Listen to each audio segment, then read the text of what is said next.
Hello friends, welcome to our YouTube channel. In this video I'm going to tell you about how to fix your screen color problem. If it is in white and black color, you can see black and white is there, how you can fix everything.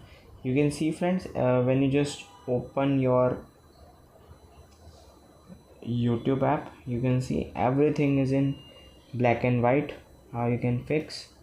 Before watching this video, if you have not subscribed to our YouTube channel, then subscribe to it and like our video. So let's start friends.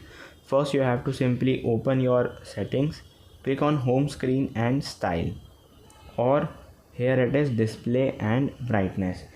Friends, here it is ebook mode, you have to disable it, and you can see the black and white colors are disabled and your original colors are appeared in your screen.